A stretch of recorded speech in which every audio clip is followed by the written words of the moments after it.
हमने CAB angle draw कर लिया। अब इस एंगल को इक्वल पार्ट्स में डिवाइड करते हैं। अब इस पॉइंट से हम इसको टू इक्वल पार्ट्स में डिवाइड करने के लिए क्या करते हैं, फर्स्टली एक कोई भी डिस्टेंस का आर्क लगाया।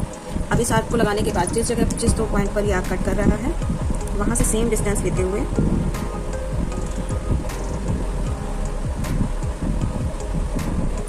अब इस लाइन इस पॉइंट से ये जो हमें पॉइंट मिल रहा है जहाँ पर ये दोनों आर्क एक दूसरे को कट कर रहे हैं, इस पॉइंट से लेते हुए एंगल A को डिवाइड कर देंगे 2 पार्ट्स में। ठीक है, पॉइंट्स का ध्यान रखिए, पेंसिल बिल्कुल शार्प रखिएगा जिससे हमारी ड्राइंग जो है वो बिल्कुल नीट एंड क्लीन बने।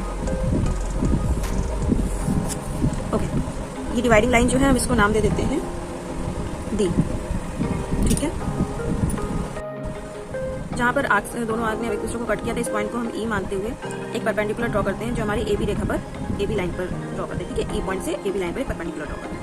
P लाइन पर हमें एक पॉइंट मिल गया, इस पॉइंट को हम P नाम दे देते हैं। अब P से E की डिस्टेंस को कंपास में लेते हुए एक सर्कल ड्रॉ करेंगे। P पॉइंट से E पॉइंट की डिस्टेंस को लेते हुए E पॉइंट से एक सर्कल ड्रॉ करेंगे, यानी इसे त्रिज्या मानेंगे, रेडियस मानेंगे और रेडियस लेते हुए एक सर्कल ड्रॉ करते हैं। जो हमने ये सर्कल ड्रॉ किया है ये A और D रेखा को इस जगह पर ये टच कर रहा है। अब इस पॉइंट को हम मान लेते हैं F पॉइंट। इस F पॉइंट से इस AC रेखा को टच करते हुए इस सर्कल को टच करते हुए एक लाइन ड्रॉ करेंगे इस तरीके से। ये हमारी Q लाइन है। ठीक है, ये पॉइंट हमारा Q हो गया। अब इस Q पॉइंट से F पॉइंट तक को Q से F का डिस्टेंस लेते हुए हमने इसमें कंपास में क्या किया, Q पॉइंट से F पॉइंट का डिस्टेंस लेते हुए A और C लाइन पर एक आर्क लगाएंगे। ओके, ये पॉइंट हमको मिल रहा है R। अब इस R पॉइंट से AD पर एक परपेंडिकुलर ड्रॉ करेंगे। सिंपल सा है, सेट स्क्वायर सेट करिए और इससे एक परपेंडिकुलर ड्रॉ कर दीजिए। बस लाइंस का ध्यान रखिएगा, पॉइंट्स का ध्यान रखिएगा। हमने एक परपेंडिकुलर ड्रॉ कर दिया और ये हमारा पॉइंट आ गया G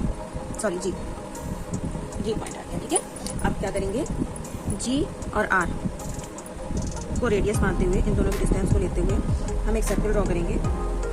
जो G पॉइंट से एक सर्कल ड्रॉ करेंगे, जो G पॉइंट हमारा निकल के आ रहा है उससे एक सर्कल ड्रॉ करेंगे जो हमारे पहले वाले सर्कल को टच करते हुए सर्कल ड्रॉ करते हैं।